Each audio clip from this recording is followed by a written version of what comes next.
وہ کون سی جگہ ہے جہاں اللہ موجود نہیں؟ کیا آپ جانتے ہیں حضرت علی رضی اللہ تعالیٰ عنہ سے پوچھا گیا اب تک کا سب سے مشکل سوال۔ یہودیوں نے حضرت علی رضی اللہ تعالیٰ عنہ سے پوچھا کہ بتائیں جہاں خدا نہیں ہے۔ بسم اللہ الرحمن الرحیم۔ میرے یوٹیوب چینل آؤ قصہ سننے کے پیارے دوستو، السلام علیکم۔ اللہ تعالیٰ نے حضرت علی رضی اللہ تعالیٰ عنہ کو عقل و خرد کی اس قدر عرفہ و اعلیٰ صلاحیتوں سے نوازا تھا کہ جو مسائل دوسرے حضرات کے نزدیک پیچیدہ اور غیر حل شدہ سمجھے جاتے تھے، انہی مسائل کو وہ آسانی سے حل کر دیتے تھے۔ اکابر صحابہ کرام رضوان اللہ علیہم اجمعین ایسے اوقات سے پناہ مانگتے تھے کہ جب کوئی مشکل مسئلہ پیش آ جائے اور اس کے حل کے لیے حضرت علی رضی اللہ تعالیٰ عنہ موجود نہ ہوں۔ ایک دفعہ یہودیوں کی ایک جماعت حضرت علی رضی اللہ تعالیٰ عنہ کے پاس آئی اور وہ حضرت علی رضی اللہ تعالیٰ عنہ کے علم اور دانائی کے مقام سے واقف تھے۔ وہ نادان یہ سوچ کر آئے تھے کہ اگر کسی طریقے سے وہ حضرت علی رضی اللہ تعالیٰ عنہ کو علمی بنیاد پر شکست دے دیں تو اس سے مسلمانوں کو شرمندگی ہوگی اور ہمارا ہر طرف ڈنکا بجنے لگے گا۔ اس یہودی جماعت نے یہ بھی منصوبہ بنایا کہ ہم نہ صرف آپ سے سوال کریں گے بلکہ آپ سے سوال آپ کی کتاب یعنی قرآن مجید سے نہیں بلکہ اپنی کتاب یعنی تورات سے کریں گے۔ اس جماعت نے من ہی من یہ سوچ لیا تھا کہ اگر حضرت علی رضی اللہ تعالیٰ عنہ ہماری شرائط کے مطابق تورات سے جواب دینے پر راضی ہو بھی جاتے ہیں تو یہی ہماری جیت ہوگی۔ لیکن کیسے؟ ناظرین، یہودیوں کی اس جماعت کا ماننا کچھ یوں تھا کہ حضرت علی رضی اللہ تعالیٰ عنہ بہرحال حضرت محمد صلی اللہ علیہ وآلہ وسلم کے ماننے والے ہیں اور حضرت محمد صلی اللہ علیہ وآلہ وسلم پر قرآن پاک نازل ہوا تو یہ بات ممکن نہیں کہ حضرت علی رضی اللہ تعالیٰ عنہ کسی صورت تورات کے سوالوں کا جواب تورات سے ہی دیں۔ ناظرین، یہودیوں کی اس جماعت کا سربراہ جس کا نام راس الجالوت تھا، اس کی زیر قیادت یہ جماعت حضرت علی رضی اللہ تعالیٰ عنہ کے پاس آئی تھی۔ راس الجالوت بولا، اے علی، ہم لوگوں نے آپ کے علم کا بہت چرچا سنا ہے۔ حضرت علی رضی اللہ تعالیٰ عنہ مسکرا کر بولے، تو کیا اس بات کی تصدیق کرنے آئے ہو؟ راس الجالوت بولا، ہم آپ سے چند سوالات کریں گے، آپ کو ان سوالوں کا جواب ہماری کتاب تورات سے دینا ہوگا، اور اگر آپ نے سب کے سامنے ہمارے سوالوں کے جواب دے دیے تو ہم آپ کو باب العلم مان لیں گے۔ حضرت علی رضی اللہ تعالیٰ عنہ نے مسکرا کر جواب دیا، میں فی الحال اس بات سے بالکل غافل ہوں کہ تم لوگ کیا سوالات کرو گے اور تم کیا سوچ کے آئے ہو۔ اگر میں تمہارے سوالوں کے جواب دینے میں کامیاب ہو گیا تو کیا تم لوگ دین اسلام قبول کر لو گے؟ یہودی اس بات پر آمادہ ہو گئے کہ اگر ان کے تمام سوالوں کے جواب انہیں تورات سے مل گئے تو وہ یہودی مذہب چھوڑ کر اسلام قبول کر لیں گے، اور یہ اس بات کی دلیل ہوگی کہ جن سے آپ نے علم سیکھا ہے وہ یقیناً اللہ کی طرف سے بھیجے گئے سچے نبی ہیں۔ ناظرین، اب تمام معاملات طے پا چکے تھے اور پورا مجمع خاموش ہو کر بیٹھ چکا تھا۔ سوالوں کا سلسلہ شروع ہوا۔ یہودی عالم راس الجالوت نے مجمع کی جانب دیکھا اور علم کے تکبر سے بھرپور لہجے میں سوال کیا، اے علی، یہ بتائیے کہ وہ کون سی چیز ہے جو خدا کے لیے نہیں ہے؟ یہودی یہ جانتے تھے کہ مسلمانوں کی کتاب میں درج ہے کہ ہر چیز اللہ کے لیے ہے اور اس بات کا جواب حضرت علی کے لیے دینا ناممکن ہوگا۔ مجمع میں بیٹھے تمام افراد سوچ میں ڈوب گئے کہ کائنات میں کوئی ایسی چیز بھی ہے جو اللہ کے لیے نہ ہو۔ تب حضرت علی رضی اللہ تعالیٰ عنہ نے بغیر کسی توقف کے فرمایا کہ تم جاننا چاہتے ہو کہ وہ کون سی چیز ہے جو اللہ کے لیے نہیں ہے، تو اس کا جواب شرک ہے۔ اللہ ہر قسم کے شرک سے پاک ہے۔ تمام مجمع جو بیٹھا سن رہا تھا بے ساختہ واہ واہ کہہ اٹھا۔ ناظرین، اب راس الجالوت نے دوسرا سوال کیا، اے علی، یہ بتائیے وہ کون سی جگہ ہے جہاں اللہ موجود نہیں ہے؟ حضرت علی نے اس کو فوراً جواب دیا کہ اللہ تعالیٰ ہر جگہ موجود ہے۔ اس پر راس الجالوت بولا، اس سوال کا جواب آپ ہمیں ہماری کتاب سے دیں۔ حضرت علی رضی اللہ تعالیٰ عنہ نے فرمایا کہ کیا تمہاری کتاب میں یہ نہیں لکھا کہ حضرت موسیٰ علیہ السلام کے پاس ایک فرشتہ آیا اور حضرت موسیٰ علیہ السلام نے اس سے پوچھا کہ تم کہاں سے آئے ہو؟ تو اس نے جواب دیا کہ میں 7ویں آسمان سے آپ کے پاس حاضر ہوا ہوں۔ اتنے میں حضرت موسیٰ علیہ السلام کے پاس دوسرا فرشتہ آیا۔ حضرت موسیٰ علیہ السلام نے اس سے پوچھا کہ تم کہاں سے آئے ہو؟ اس نے جواب دیا میں زمین کے 7ویں طبق سے آپ کے پاس حاضر ہوا ہوں۔ حضرت موسیٰ علیہ السلام نے پہلے فرشتے سے پوچھا 7ویں آسمان میں تمہارے قریب کون تھا؟ فرشتے نے جواب دیا میرے قریب میرا رب تھا۔ حضرت موسیٰ علیہ السلام نے زمین سے آنے والے دوسرے فرشتے سے پوچھا تمہارے قریب کون تھا؟ اس نے جواب دیا میرے قریب میرا رب تھا۔ تو اس سے یہ معلوم ہوا کہ بلندیوں کی انتہا ہو یا گہرائیوں کی انتہا، اللہ رب العزت ہر جگہ موجود ہے۔ ناظرین، اب راس الجالوت اب تھوڑا گھبرا گیا تھا کہ حضرت علی رضی اللہ تعالیٰ عنہ نے اس کے سوالوں کے جواب اس کی کتاب سے ہی دے دیے تھے۔ اب اس نے حضرت علی رضی اللہ تعالیٰ عنہ سے تیسرا سوال پوچھا، اے علی یہ بتائیے کہ وہ کون سی چیز ہے جو خدا کے قریب نہیں ہے؟ حضرت علی رضی اللہ تعالیٰ عنہ نے فرمایا کہ ظلم ایک ایسی چیز ہے جو میرے رب کے قریب نہیں ہے۔ ناظرین، اب راس الجالوت نے پے در پے شکست کھانے کے بعد اپنے سوالوں کا زاویہ بدل لیا۔ اب اس نے علمی سوال کے بجائے تاریخی اور سائنسی سوالوں کی طرف اپنا رخ موڑ لیا اور بہت ہی تکبر بھرے انداز میں اس نے پوچھا، اے علی اس چشمے کا نام بتائیں جو زمین پر پہلی مرتبہ جاری ہوا۔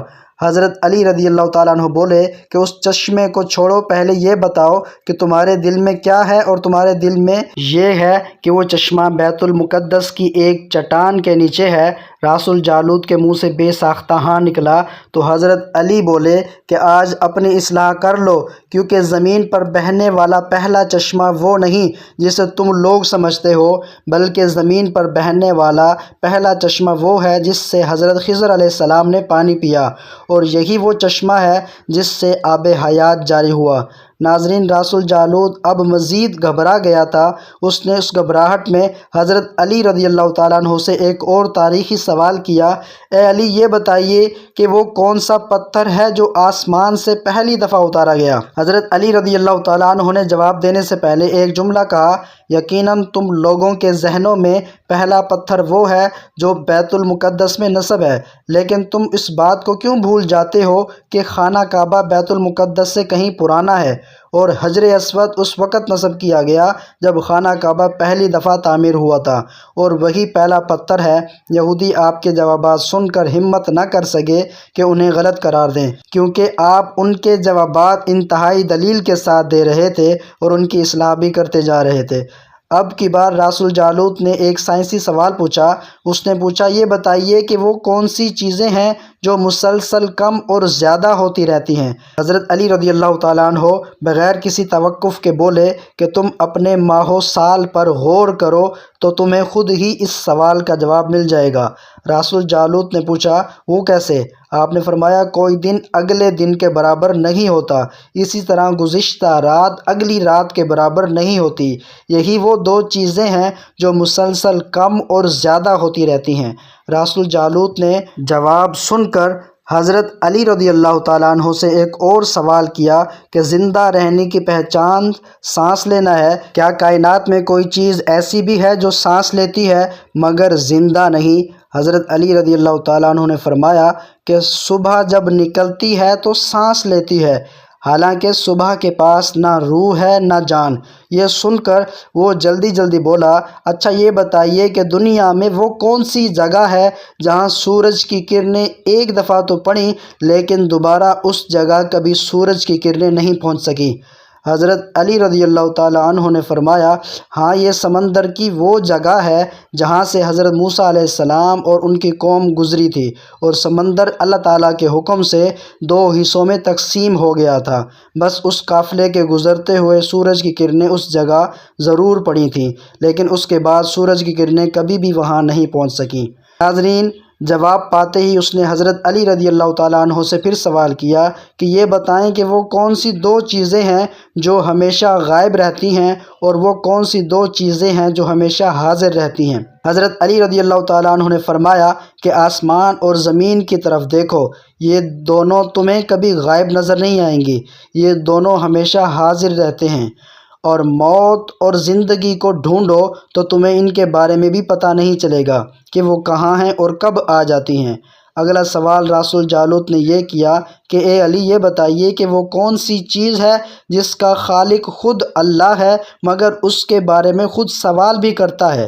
حضرت علی رضی اللہ تعالیٰ عنہ بولے، حضرت موسیٰ علیہ السلام کے عصا کا خالق خود اللہ ہے، اور اس عصا کے بارے میں اس نے خود حضرت موسیٰ علیہ السلام سے سوال بھی کیا اور پوچھا کہ موسیٰ، یہ آپ کے ہاتھ میں کیا ہے؟ پھر اس نے اگلا سوال کیا کہ بیت اللہ کا طواف تو ذی حیات کرتے ہیں، لیکن اس بے جان چیز کے بارے میں بتائیں جس نے بیت اللہ کا طواف کیا۔ حضرت علی رضی اللہ تعالیٰ عنہ بلا توقف بولے کہ کشتی نوح ایک ایسی بے جان چیز ہے جو طوفان کے دوران اس مقام پر جہاں بیت اللہ ہے تو اس نے اس کے گرد 7 چکر لگائے۔ رسول جالوت نے باب العلم حضرت علی رضی اللہ تعالیٰ عنہ سے کئی سوال کیے اور تمام کے جوابات آپ رضی اللہ تعالیٰ عنہ نے بالکل ٹھیک بلا توقف دیے۔ تو مجمع میں بیٹھے ہوئے ایک یہودی بولا کہ حضرت، دنیا میں ہر شخص سوچ کے جواب دیتا ہے، لیکن آپ تو ہر سوال کا جواب بلا توقف دے رہے ہیں۔ حضرت علی رضی اللہ تعالیٰ عنہ نے اس سوال کے بدلے اس یہودی سے ایک سوال کیا، بتاؤ تمہارے ہاتھ میں کتنی انگلیاں ہیں؟ اس نے فوراً جواب دیا 5۔ حضرت علی رضی اللہ تعالیٰ عنہ نے فرمایا، تو نے بھی تو فوراً میرے سوال کا جواب دے دیا۔ اس یہودی نے کہا، یا علی، یہ کیسی بات ہوئی؟ مجھے معلوم ہے کہ میرے ہاتھ میں 5 انگلیاں ہیں۔ یہ سن کر حضرت علی رضی اللہ تعالیٰ عنہ نے مسکراتے ہوئے کہا، مجھے بھی یہ سارے علم ایسے ہی معلوم ہے جیسے تجھے یہ معلوم ہے کہ تیرے ہاتھ میں 5 انگلیاں ہیں۔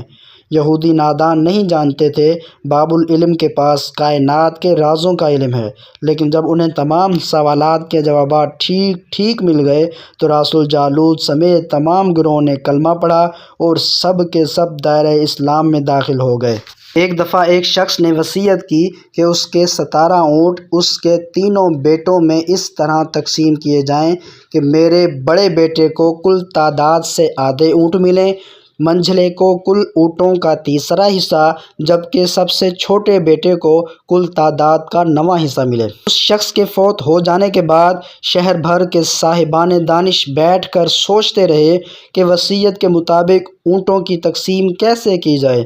بہت سوچ بچار کے بعد بالآخر انہوں نے حضرت علی رضی اللہ تعالیٰ عنہ کے پاس جانے کا فیصلہ کیا۔ مسئلہ حضرت علی رضی اللہ تعالیٰ عنہ کے پاس پہنچا تو آپ نے فرمایا، میں یہ تقسیم کر دوں گا۔ آپ رضی اللہ تعالیٰ عنہ نے ایک اونٹ اپنی طرف سے کل تعداد میں مستعارن ملایا، اب کل اونٹ 18 ہو گئے۔ پھر آپ نے یوں تقسیم فرمائی کہ جیسے کل اونٹ 18 ہوئے تو پہلے بیٹے کو کل اونٹوں کا آدھا حصہ 9 اونٹ دیے، اور درمیانے بیٹے کو 1/3 6 اونٹ دیے، اور تیسرے کو 9واں حصہ 2 اونٹ دیے۔ اس طرح کل اونٹ تقسیم شدہ 17 ہوئے۔ اس کے بعد آپ نے اپنا ادھار دیا ہوا اونٹ واپس لے لیا۔ یہ تھی ناظرین حضرت علی رضی اللہ تعالیٰ عنہ کی ذہانت کہ جن کے سامنے کوئی بھی بات ناممکن نہیں تھی۔ اللہ پاک ہمیں بہتر عمل کرنے کی توفیق عطا فرمائے اور ہمیں نیکوکاروں میں شامل کرے، آمین۔ ناظرین، کمنٹ باکس میں اللہ تعالیٰ کے 99 ناموں میں سے ایک نام ضرور ٹائپ کریں۔ ویڈیو اچھی لگی ہو تو ہماری ویڈیو کو لائک اور شیئر ضرور کریں۔ ایسے مزید واقعات سننے اور دیکھنے کے لیے ہمارا چینل آؤ قصہ سنیں کو سبسکرائب کریں۔